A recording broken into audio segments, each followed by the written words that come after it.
Banana leaf? You need to take some notes while you're doing this. There it is. Talk with my phone. It looks very Just like we do. Where are the answers for the test?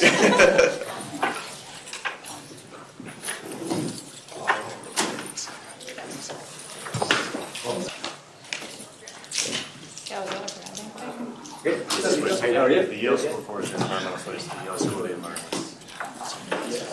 All right, everybody. Well, we're going to get started. Thanks so much for joining us. My name is Stuart DeCue. I'm the Executive Director of the Yale Center for Business and the Environment, which is a joint initiative of the Yale School of Management and the School of the Environment. A 2011 graduate of both schools as well, and I'm the lead for the climate track. So if you have questions, comments, concerns, please come to me throughout the 2 days that we're here. I'd love to hear them, connect with you, learn more about all the folks who are in the room. There are lots of ways you could start out a climate track at Yale, like lots of different things you could feature, ways you could kind of begin a conversation. There's incredible faculty, which people will hear from like later on. We've got all these different centers of innovation and entrepreneurship that are in and around that are incredible. You've got the oldest school of the environment, the most established one in the world. It's a world-class institution, the Yale School of the Environment. What we wanted to start with, though, and what really gets us jazzed and excited, are the people who've come through the institution, particularly folks in the last 10 years, who have spent every waking day building, creating, focusing, building up entrepreneurial ventures. We've got folks here on the panel who are going to be able to really dig into the experience and the exploration of what that looks like, and what does it mean to kind of redefine and relook at what an entrepreneur in climate is and all the different areas that they can work in. We've got people who are really figuring out how to restore ecosystems. We've got folks who are changing the supply chain for food. We've got people who are coming up with absolutely new ways to create the goods and services that we use every day. And they're gritty, they're creative, they're persistent, and they're really compassionate. And one of the elements that I think also defines the group that we've had up here is they're rooted and connected to communities that they deeply care about, they are invested in, and they're growing with. And so you see the title of this is Scaling Out, Not Scaling Up. And it's in large part because these folks are growing with and connecting to a broader set of individuals who are benefiting as they continue to build out their ventures. We're really honored, too, that the person who gets to moderate this panel is a natural and tireless builder of community in and around Connecticut. Ony, he does it effortlessly and does it constantly, which is sort of really interesting at the same time. And he's been doing that before anybody gave him a formal title. Just like caring about it and doing it across the state, across the city, and creating a space where every single talented person in the state of Connecticut feels like they've got an opportunity to succeed. And he's opened up a lot of opportunity, and he's a close friend, colleague, and really an inspiration around here. So we've got some of the people that we love for you to learn from and with over the start of this. Deeply appreciative for them to have made the trip and the time. And I'll turn it over to Ony to get this thing kicked off. Hello. Hello, hello. Hey, y'all. Welcome. So glad to have you here in community with us today. Stu, thank you for the gracious introduction. Stu used to be my old boss, so anytime you can hear good things from my old boss and a current friend, it's always humbling. As Stu said, my name is Ony, and I am the executive director of CT Next. CT Next is a quasi-public organization designed to help support entrepreneurship and innovation in the state of Connecticut. From a personal and professional landscape, I'm really excited to be with community of these folks to my left. Starting at the end, Ben is the CEO of Cambion Carbon, Sam, the co-founder and chief reef officer of Curl Vita, and Alexia, CEO of Symbrosia.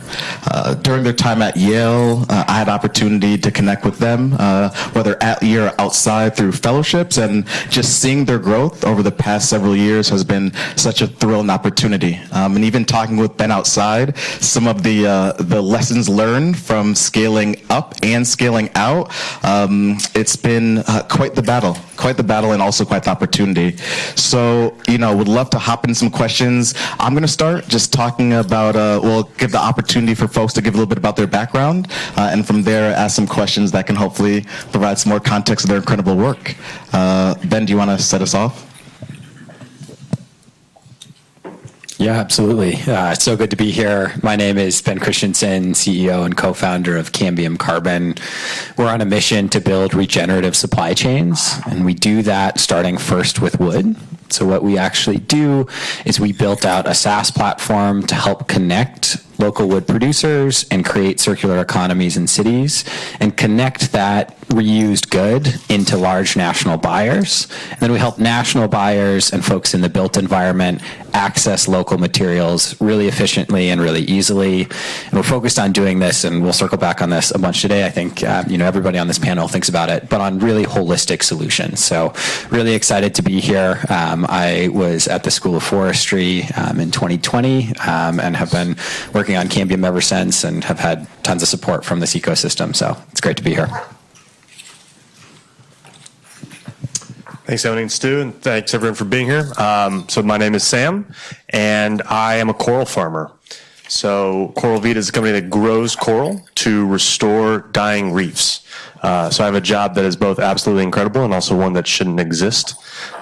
We shouldn't really be living in a world where we need to restore reefs, but here's where we are, and we're trying to effectively scale reef restoration. So instead of growing trees for reforestation, we grow diverse and resilient corals for reef restoration, and transforming a space that's largely been run by incredible NGOs and scientists, but have largely been small-scale localized projects, and looking at the tourism, coastal protection, fisheries benefits of reefs and what's on the line by them dying, and creating a restoration economy, a business model where we can fund ecosystem scale impact. And Yale College 2012, as well as the School of Forestry when I was there, School of the Environment, and started off with a $1,000 grant from the school, and now we're in the process of raising our third round and looking to scale restoration all around the world. Good afternoon, everyone. My name is Alexia Akbay. I'm a chemist by training, now CEO of Symbrosia. We grow, process, and distribute seaweed as a feed additive for ruminant livestock, so beef cattle, dairy, sheep, and even goats, to reduce their greenhouse gas methane emissions by over 80%. We work with anyone from local ranchers in our community up to the largest organic co-op in the U.S., Organic Valley, to implement these in-setting options for climate-smart beef and dairy products. Similar story to Sam, started with a small grant here, now 25 people in Hawaii, growing seaweed and distributing that. Thank you. So, Sam, you touched on a point that I want to offer to the entire panel. What resources did you find most helpful in kind of navigating where you are today? And thinking about not only financial capital, but social capital, human capital.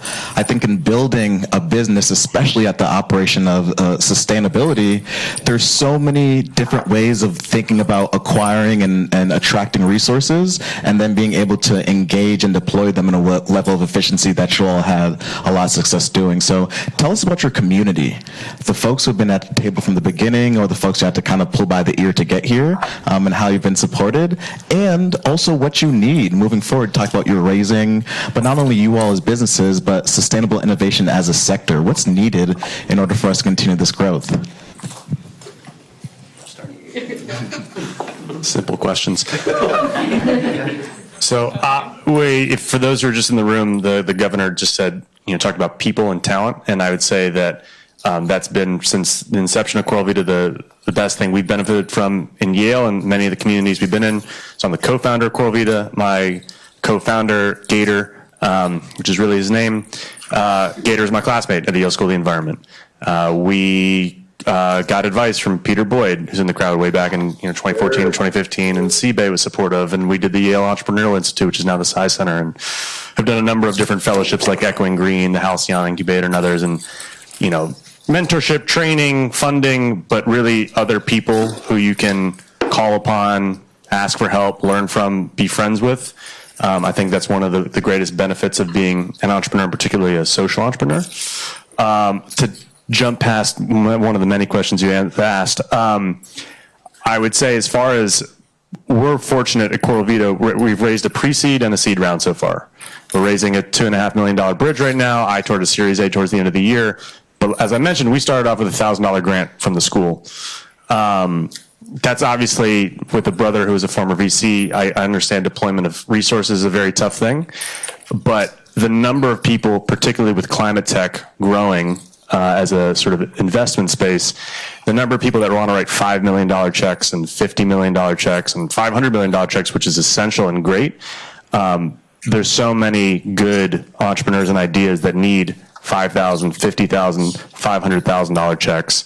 And this chicken and egg valley of death that exists, where you talk to me when you guys are a little bit later, we're again past that, but that's like my number one soapbox when talking to investors, is that there needs to be more patient capital. 10 to 15 year investments instead of 5 to 7 year hockey stick style growth. We had an amazing professor in the school who told us that we weren't going to make it because we weren't 5 to 7 year hockey stick style growth. And he was a great professor, and I'm grateful for the lessons we got, but he was wrong. Still could be right. But that's all to say that, as far as there's one thing for social and environmental entrepreneurs we need more impact angels. We need more early stage patient capital, and that will go a long way to scaling out and scaling up some amazing solutions and entrepreneurs. Sure. I think in the early stages, mentorship is critical to cover those gaps and get really quick knowledge and frameworks. But I think we're in an age, especially in climate tech or sustainability and post-COVID world, where intuition, I think, is going to be highly valued. And so learning how to harness your intuition when it comes to relationships, when it comes to business model, when it comes to working with people and customers, I think is going to be of higher value moving forward. And so helping people to trust their intuition, and leverage that instead of kind of knocking down ideas. I think giving people the frameworks to navigate for themselves instead of telling people they're not going to succeed 5 to 7 years from now. We've got the same thing. Actually, we had a whole consulting class group at SOM tell us that no one is ever going to pay for this. I think giving people the tools to navigate for themselves is critical. Yeah, I think that's completely right. And I guess two things I would add to it, and we were talking about this a little bit earlier, but I think one of the most important things that I feel like I've learned in our journey is accurate self-instrumentation to understand feedback like that, because you get so much different feedback. We had lots of people here and other places still now tell us no. I feel like raising venture capital is largely an exercise in being told no. And so a big part of that is understanding what is real in that and what are things that you actually disagree with. And so I think that's been something that's been a big part of our journey and has been really, really important. I think the other thing I would say, just when we think about scale and growth and working with different types of capital in this space, is we've been really fortunate to benefit from blended capital. And again, we're going after a holistic solution, and started also with a $1,000 grant from Yale, and now have a team of 28 and are sourcing into Patagonia and Microsoft, and are working with a number of cities across the country. We just had 8 cities commit to, being part of our next cohort and growth there. And what we really benefit from is capital in different places. So, capital from VC, capital from philanthropic and municipalities, and then also really blending in project finance for a number of the parts of our work. So I think that's been a big part of our approach in the ecosystem. That's really helpful. And, when thinking about the community of resources that are there, it's also about pouring into the idea. And I really want to lean into this idea of scaling out. This is something Tegan and I talked about recently. She's a fellow at CBay, an incredible human being, about scaling up versus scaling out. And when you're thinking about sustainable innovation, especially the innovative business models that you all have, and thinking about really leaning away from hockey stick growth, what other ways are you thinking about the either benefits or needs, or I think negative impacts of having to have more patient capital and looking at scaling out and jobs difficulties in kind of localization of resources and really actually having to create a business that shouldn't exist, right? I think oftentimes when we think about sustainable innovation, you're providing often a public good, right? But you have to take a private market approach to fill that gap. And oftentimes those folks might not want to cut that check or provide those resources for that to happen. So what barriers or opportunities do you see with this kind of lens of scaling out versus scaling up? Easy questions all day, guys.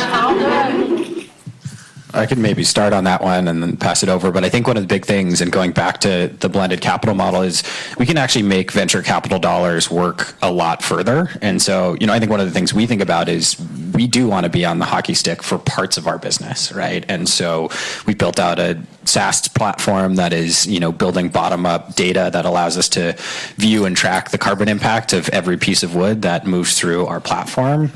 That's really exciting. There's tons of scalable value there. We also, as part of this, are growing the infrastructure in communities and really with communities. And so a great example of that is we're working with Philadelphia right now. The city has this massive amount of wood waste. Almost all of that goes to landfill or is left in a mulch pile that burns every year. They just gave us a plot of land. We worked with a local workforce development organization that is creating jobs for folks with barriers to employment and have built out a public-private partnership there. And what that allows us to do is create more access to new wood for us as a business, but also really reinvest in that community and create value. And so one of the big points there is, this is what we talk about with our venture capital investors, is sometimes we get the question, why are you doing that? Like, why are you working with the community? Why are you spending the time to invest in workforce development? And the reason is that de-risks us from a business case. And it's also the right way to do things. And so we're really seeing that as more and more of an advantage, but it still can sometimes be hard to raise around that. Yeah, I think bottom line, culture eats strategy for breakfast, and culture is a differentiator. And scaling out in your community, whether that's employment building, whether that's for us in Hawaii, following cultural practices and protocols, hiring indigenous workers, respecting those natural resources, learning about the history of colonization, and trying to make sure that we're not following in the footsteps of other companies that have scaled businesses in Hawaii. There's many different facets to doing this, and ultimately it makes you a more competitive company to work for. It's really great for talent acquisition, which helps you scale more quickly, with more intention and with more skill. And so I think it all feeds back, and you're creating a lot of local momentum. And while that might not easily translate to LinkedIn or national kind of goals, I think just working on this day to day, as you mentioned, we've been working on this day by day since we graduated. It makes it tolerable and fulfilling, and ultimately it's that relationship between community and freedom, and leaning into community and really making sure that we're operating within our communities is critical for our well-being. So, yeah. Ditto. Yeah, no, I mean, again, for us, we're building a business as we try and revitalize ecosystem health, but community-based model is core to who we are, whether that's hiring local as much as possible, using our coral farms not only as production facilities and as tourism attractions, but as education centers for students and fishers and government officials. Because ultimately, as was said, it's going to be a better business, and it's also the right thing to do. I didn't grow up in the Bahamas. These aren't the reefs I rely upon or know, or whose fate is tied to them. And so you're actually typically going to have a much more successful business on top of everything else when you build out these practices. And then as we're trying to scale to more countries, from the Caribbean to the US to the Middle East to the Indian Ocean, there's also, again, another barrier to entry removed, because there is a history of people, even if they have good intentions, often coming in and saying, well, I know the right thing to do, follow me, instead of accepting that you're coming into a new place and you should be doing that sort of level of integration and empowerment for those local communities, as you then again do the hard work of running a, ideally, incredibly profitable business. So, in the work I do, I have the opportunity to talk to incredible entrepreneurs from across the state and really across the country. And when I talk to budding entrepreneurs, usually in the sustainability world, they're like, Ony, climate change is such a big issue, I just want to do something. I'm like, okay, well, what is this something you want to do? We need folks to do a lot. So I guess for my question, when you all think about the work that you all are doing from a personal level, how did you come to that work? How did you all choose to work in the coral reef industry? How do you choose to work in every day and wake up and with the arduous issues that happen, not only looking for funding, the team challenges, scaling up, scaling out, all those things. From a personal perspective, what brings you to this work and why did you choose this particular problem, sustainability? So the first time I saw a coral reef, I was actually with my family on a trip to the big island of Hawaii, and I was 6 and I saw a coral reef and it was magic.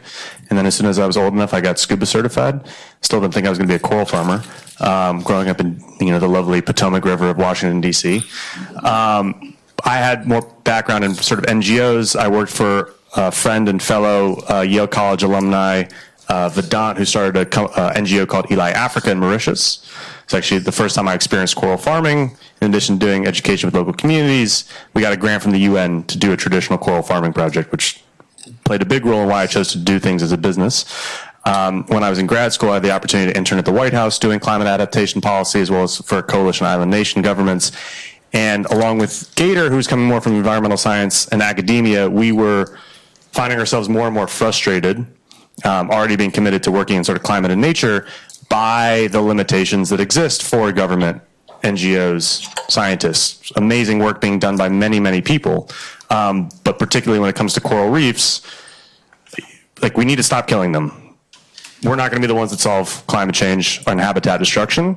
We saw, though, how you can grow corals to bring reefs back to life. But that project I did in Mauritius, on top of a number of technical and ecological and scaling limitations, for those who've never had the joy of applying for a UN grant before, it's a cumbersome process, to say the least. And I'm still very grateful for getting it, but it let us grow a tiny amount of corals once, and then the funding expired. And that was the end of the project. And so what we did while we were literally sitting on the back porch drinking the beers behind the whale at our old house, was thinking about how the current stats are that reefs sustain the livelihoods of up to 1 billion people and 25% of marine life. And through tourism and coastal protection and fisheries and medicine, they generate $2.7 trillion a year. Half are dead already, though, since the 1970s, and over 90% are on track to die by 2050. So within a single human lifetime, we could lose this inspiring, incredible, and incredibly important ecosystem. So that led to this sort of aha moment of what if we can get hotels, insurers, governments, developers, cruise lines, conservation finance mechanisms, all these different elements to pay to restore reefs so that we can actually grow millions and ultimately billions of corals to keep them alive until our leaders figure out what to do to take care of them. And that's how I became a coral farmer.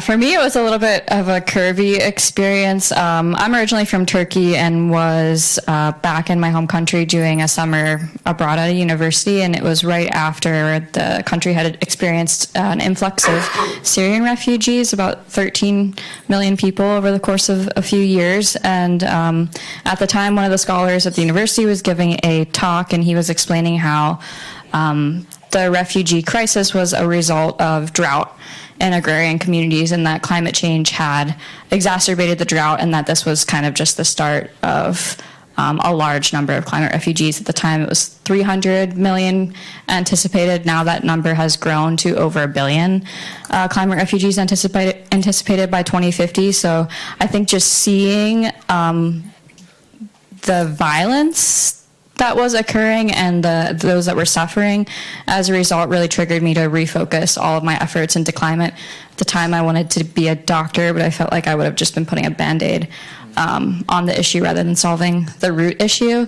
And while at Yale, obviously there's many different academic pathways to follow, a lot of classes around energy and solar, but I felt like there were already a lot of folks working on that, and looked at kind of the breakdown of emissions and the ones that weren't being tackled, and quickly found that livestock agriculture was one of the top emitting sources of greenhouse gases, and there were no solutions on the market or available to reduce this besides not eating meat, which is still a really slow burn process for many of us. And I was a vegetarian for 5 years. I'm currently not.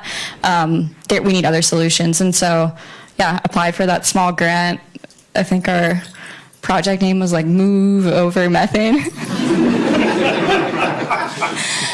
And I was like, okay, if this panelists of 5 people think this idea is good enough to give us this amount of money, then I guess I should keep working on it. And so I just haven't looked back since then. I never thought I hated biology. Now I'm like a seaweed researcher, and so it's been a big learning curve and very entertaining, very fulfilling, and a lot of interesting challenges.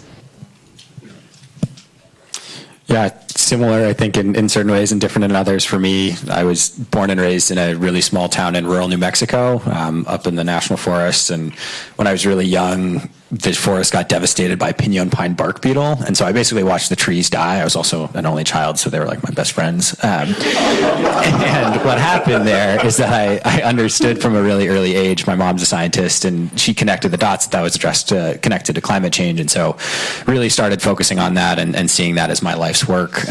At the same time, I didn't know these two things were ultimately going to connect for me, but my dad was a construction worker and a woodworker. I was actually home this weekend and was sort of horrified at some of the furniture we built together growing up, but spent a ton of time in the shop with him and a ton of time working in forestry. And, as I went through undergrad and then at the Yale School of Forestry, was really focused on addressing climate change from the macro scale. I actually had a great meeting with Peter Boyd, another shout out to him up there, my first couple weeks at Yale. And I was like, hey, I really love building teams and I want to start something that's addressing climate change.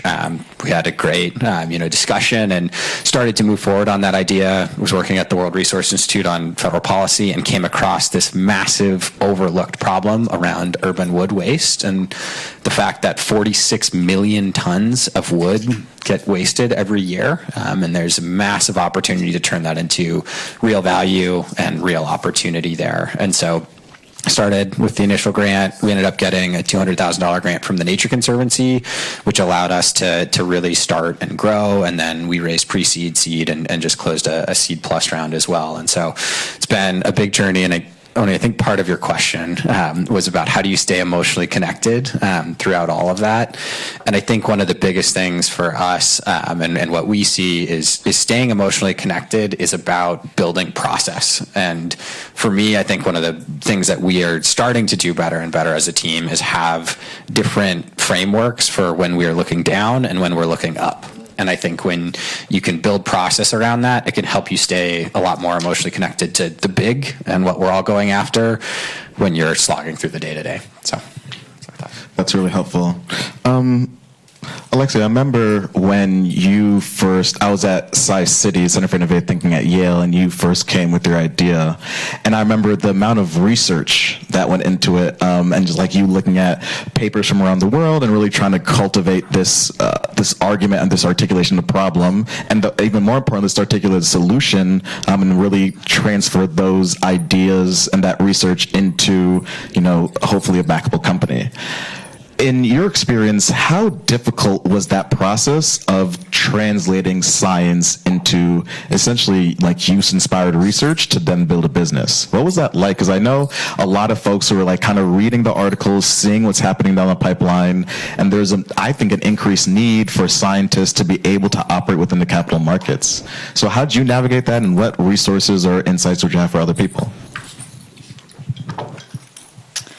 Yeah, it's a pretty complex question, and it's still something that we're figuring out. I think most importantly, when you're developing a research program within a startup, making sure that everything is linked back to your customer and your community and the product need, and having that be part of the research assessment process has been pretty big for us, especially researchers in general might be really caught up in the experimental design or some specifics, but really not be able to relate that back to the end use. And so figuring out process-wise, how do you embed the outcomes and climate change even into like the small day-to-day benchtop experiments has been something that we've iterated on. And then in general, I don't think my mom still has a difficulty explaining what I do. So I don't know if I've succeeded in doing that. But finding tangible ways, collaborating with more folks that I think we've talked about identifying your weaknesses, having folks on your team that are great at communicating, that are good at writing grants and translating those ideas and picking up the things that actually resonate with a greater audience. And so making sure to diversify your team. So if you are a scientist, find someone that's not, that can help bridge that gap for you. And I think over time, through practice and experience, you'll figure out, just like by looking at someone's face, when their eyes light up and when they're not, and adapt. And so I think after years of doing that, hopefully it's gotten a little bit better, but no guarantees. So my last question before I open up to Q&A, a packed room. Oh, hey, Charlie. So my last question, what advice or what insights do you have for the next iteration and next generation of climate entrepreneurs, or the current iteration and generation of climate entrepreneurs? I think, again, Ben and I were talking outside, just the hustle and bustle and headaches and love and abundance in doing this work. I think it comes from a very personal place. I think there's a way to operationalize love and abundance that we have for ourselves in the universe. But how do you think about it? And then what would you offer based on your own experiences to the next generation of folks who want to tackle these big problems?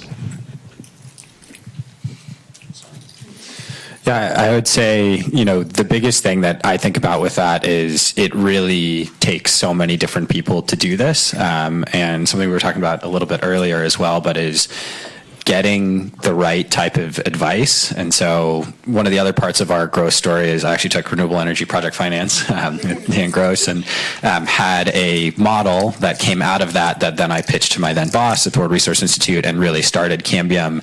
But one of the things that Dan does really, really well is when you ask for advice, he listens first. And that's something that I've found to be very differentiating from the investors, from the advisors, from the mentors who actually provide value, is they take the time, even if it's in a short, limited time window, they understand your context first before they offer an opinion or advice. And so something that I think is really, really important is differentiating, again, good advice from bad advice. And that usually starts with people who are leading with understanding. And so that's something we really look for and something I think anybody starting anything should do.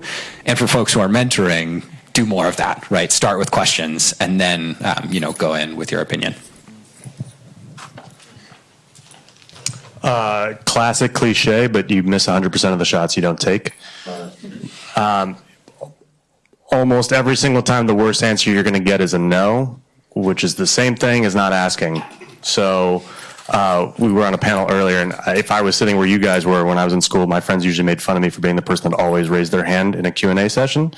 But it was a good way to meet people. And it was a good way to learn things. And whether it's writing an email to an investor, one of our investors is Max Scherzer, who's a professional baseball player.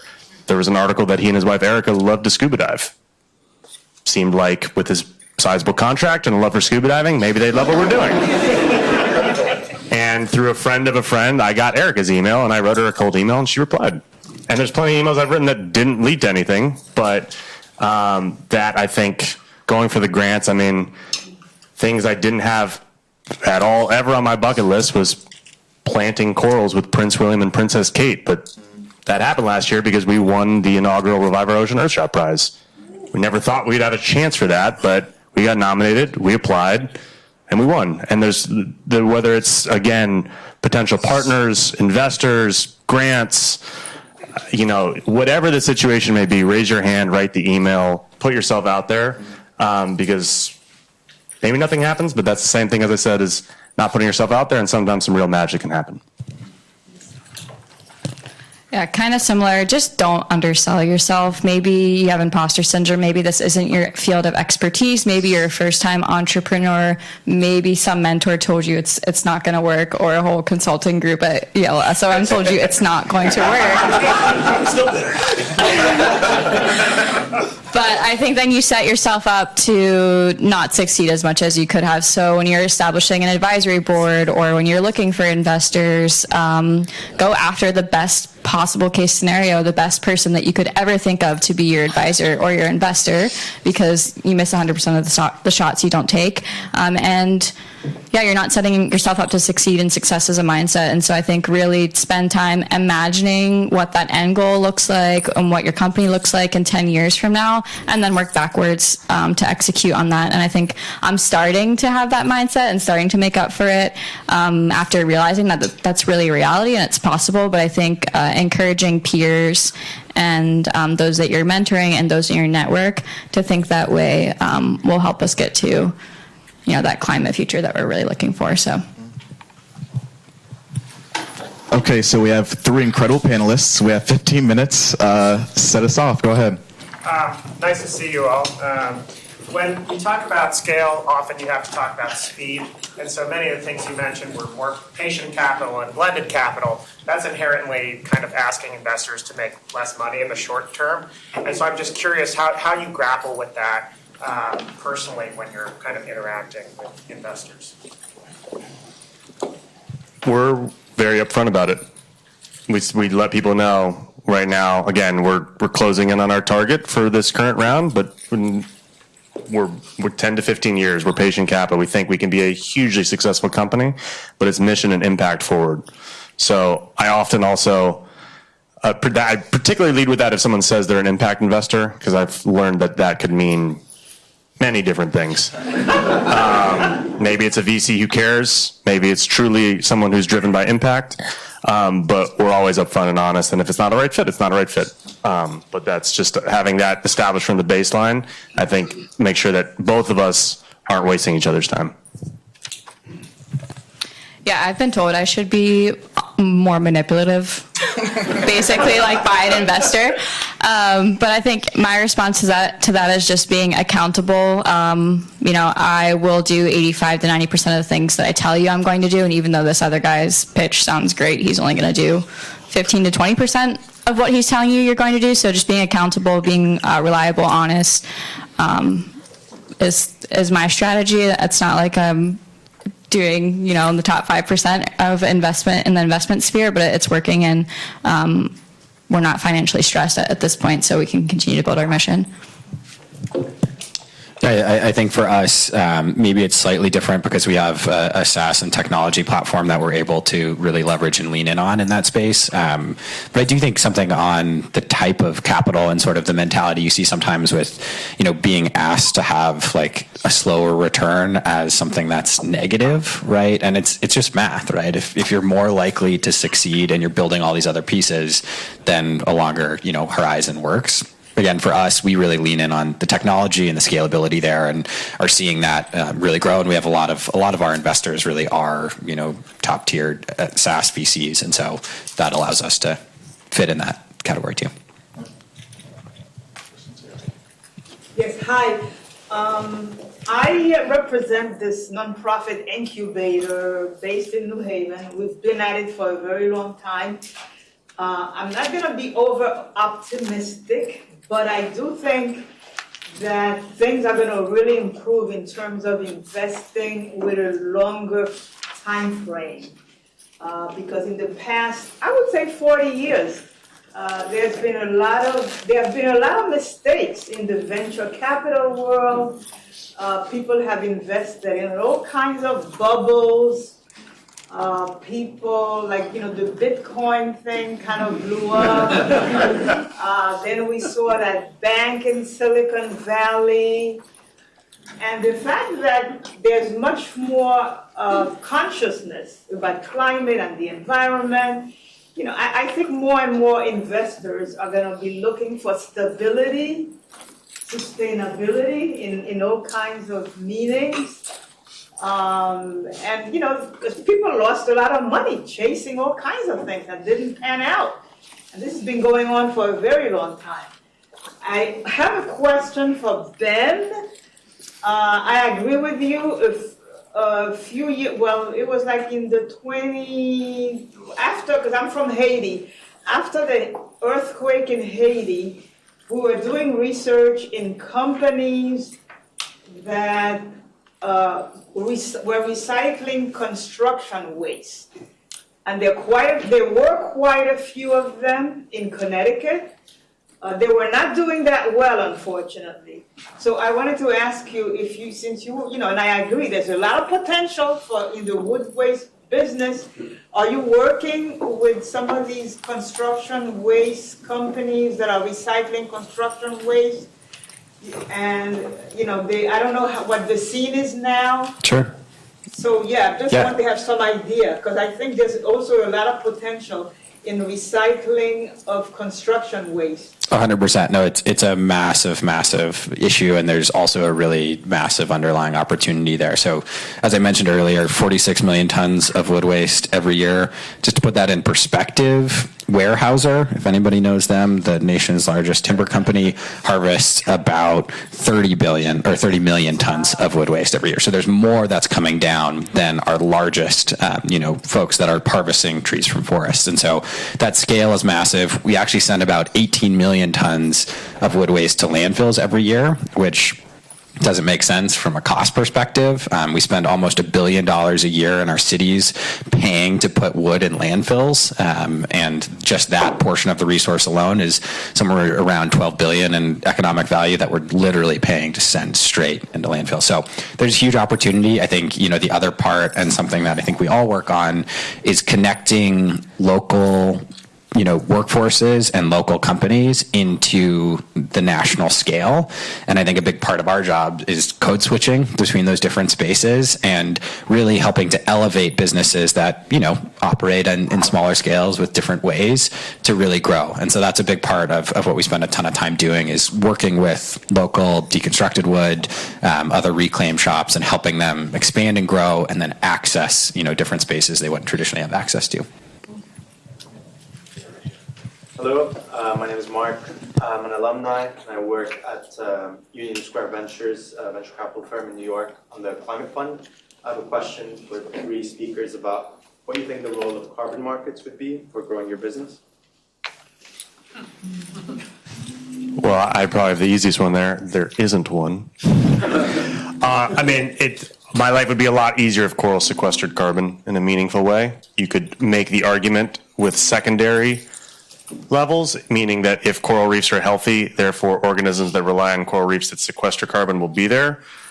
I'm not going to be the one to prove that one out. What I'm particularly excited about is biodiversity offsets and credits. It's much more nascent. But for those who weren't familiar, in December, a massive nature treaty was passed. So we hear about COP and climate treaties. There was one that was specifically focused on nature. And there's commitments that at least $200 billion a year will be put in by the public and private sectors for nature in its own right, regardless of carbon.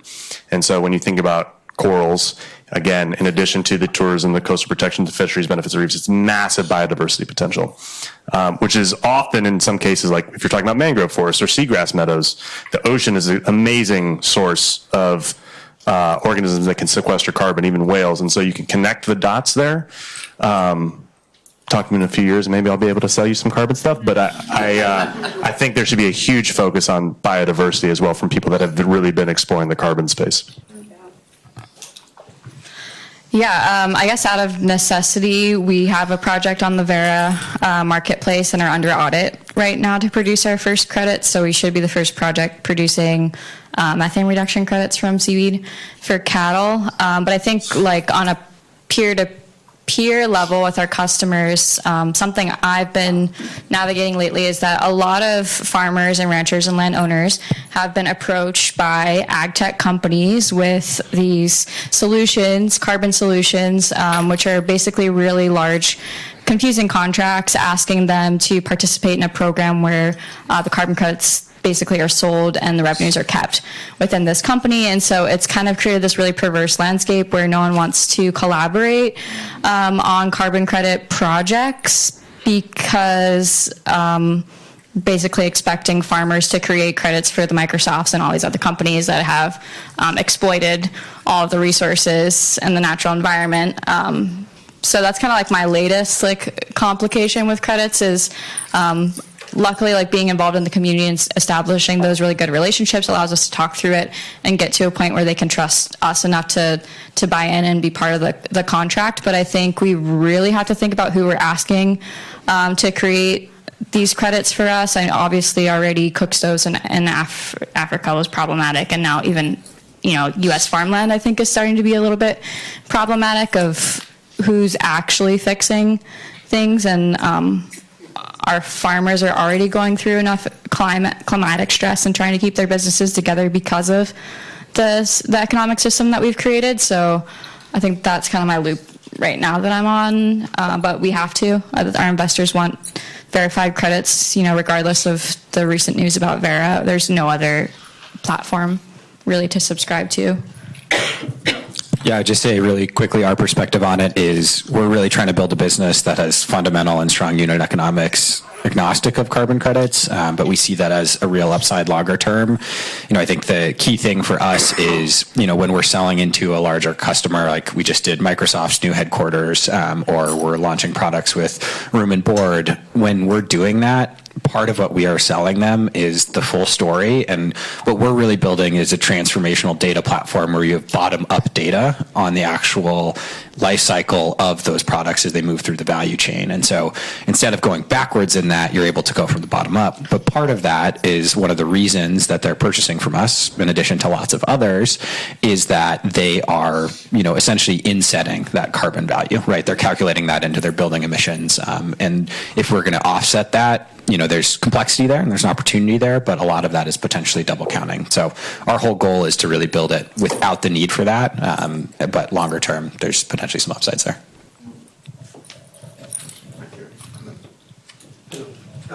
I'm a computational biologist at Boehringer Ingelheim. My question is, do you feel any resistance from the governments, whether it's state or country, or is there an attitude like don't care type, and how do you come around? I think the biggest resistance is just not over-favoring one solution, and we could go through the process of passing a local bill, but it would probably have to include multiple different stakeholders in some sort of carbon incentive program. So I think it's really just about, not trying to create a weird relationship with the state where you might be accused of some sort of corruptive, situation. So I think that's our biggest resistance. Otherwise, there's just no carbon market, so that's a little difficult too. I would say it's sort of similar to that. I think the primary resistance we feel is more structural rather than maybe philosophical. Slow. Bureaucracy is really, really slow. One of the biggest challenges for us we see in cities is as soon as you start to consider waste an asset, it's treated completely differently legally, and you have to go through things like open procurement and bids there, which then can preclude you from being able to solve that problem efficiently. And so we're working through that. We've got some creative solutions there, but that's something we see a lot. For us, by international treaty, we have to establish coral farms in each country. You can't take corals across borders and put them in the wild. So for us, governments are partners, regulators, and customers. We've signed a restoration contract with the government of the Bahamas, where our first farm is located. We also have to go through them to get permits. We've also leveraged our sort of community engagement and workforce development programs to build more partnerships with different ministries and the like. So it depends. I will only just also say that island time is a real thing. And then quickly, last question. It'll be a 3-minute answer, but the question will be relatively quick. So having heard all of you describe what you're doing, your journey of getting there, and the mission, I'd love to hear each of you do, given that this is a Yale Ventures event, the 60-second elevator pitch for a financial investor as to why they should back you.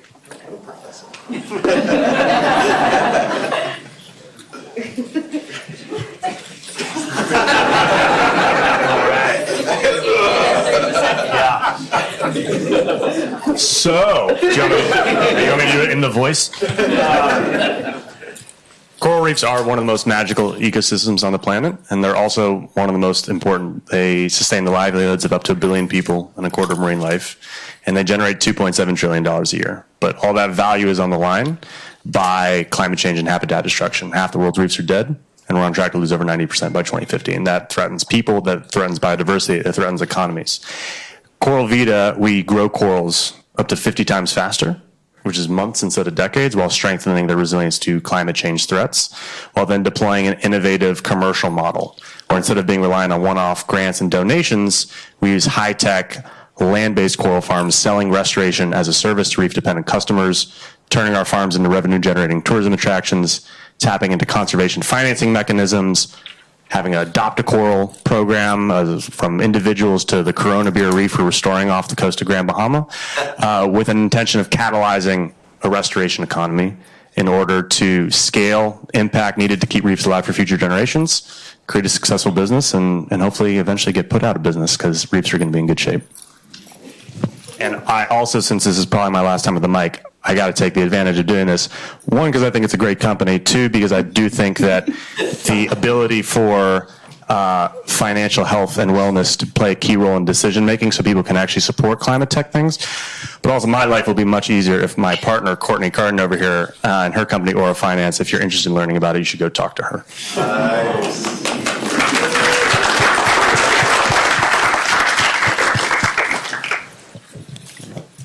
Yeah, I'll say really quickly, it's a great question. So Cambium Carbon, we're focused on building regenerative supply chains. And the key thing that we are really building, and that is transformational from a business perspective, is the opportunity to access the massive growing green building market. So there's 390 billion expected in green building investment in the next several years. Fundamentally, we can't access that at scale efficiently today. And the biggest opportunity that we really provide is a massive climate solution that can recenter jobs and bring back and reshore American manufacturing, and also offer a better, more price efficient, more tech enabled product that all of us can really access. And so we're seeing that in a really fundamental way with our business model. So a lot of platforms out there exist only to facilitate the transaction.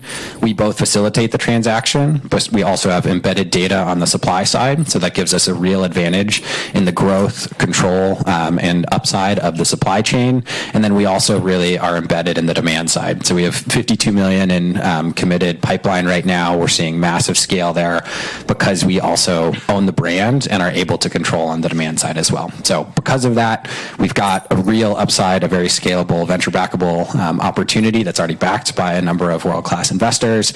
And from a climate perspective, we know how to process wood. It's not a new solution that we need a ton of new science on. It's one we can deploy really quickly, and the turnaround time on that capital is really fast. Nice. Livestock produce about 14% of total global greenhouse gas emissions. Through a process in their digestion called enteric fermentation, they produce a greenhouse gas called methane, which is 30 times more potent than carbon dioxide. We also know that if we reduce methane quicker than reducing CO2, it can have a more drastic cooling effect and help us all reach our greenhouse gas targets in a faster way than just focusing on CO2 itself. Unfortunately, up until a couple of years ago, there were no ways to really reduce this source of greenhouse gases apart from abstaining from eating meat and dairy in itself.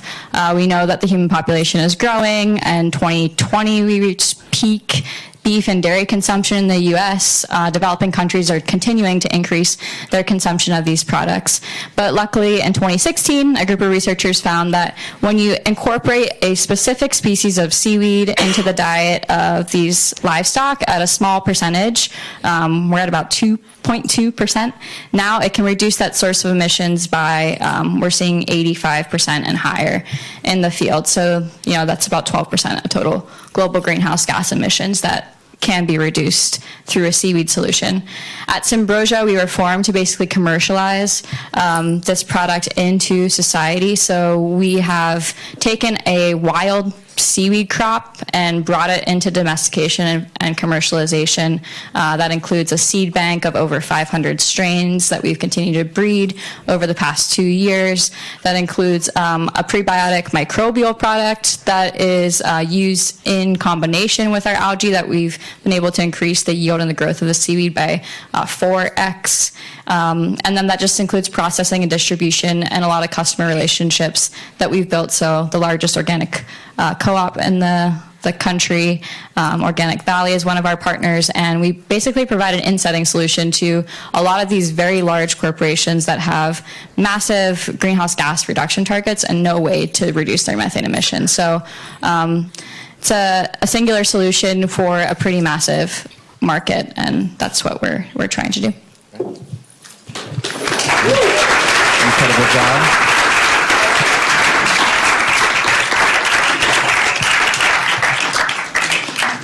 So today we talked about trees as best friends, we talked about planting reefs with royalty, and we talked about forging ahead even if a team of SON consultants say otherwise. Sam, Ben, Alexia, thank you so much for your time, and thank all of you for being here today, and enjoy the rest of the conference.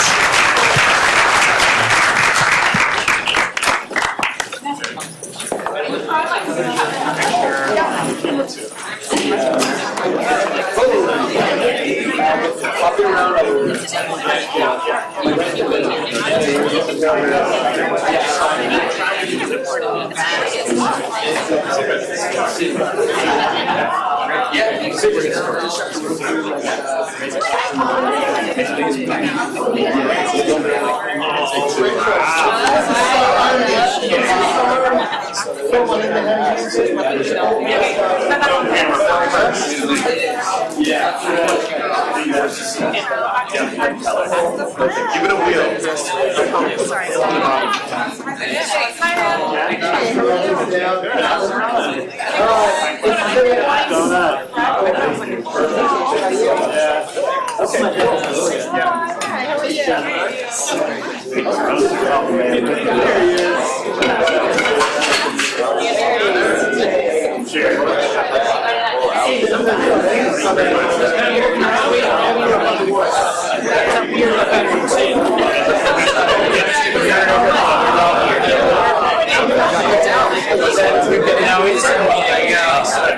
I was looking at it, I was like, where's my situation? Give me a shout out.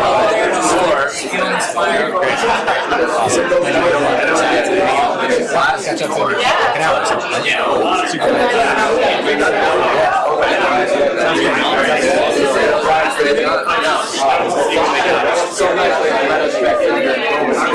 That was great.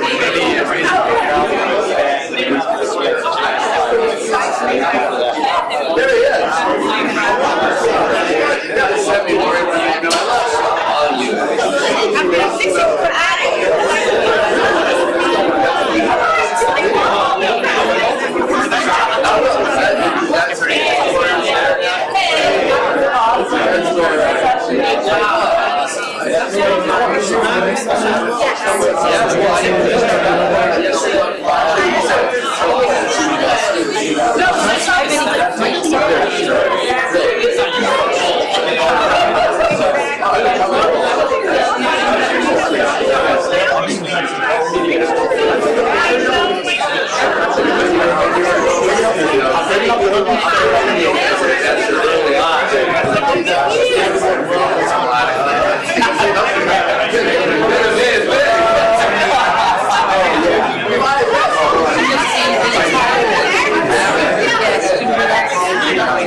No-brainer.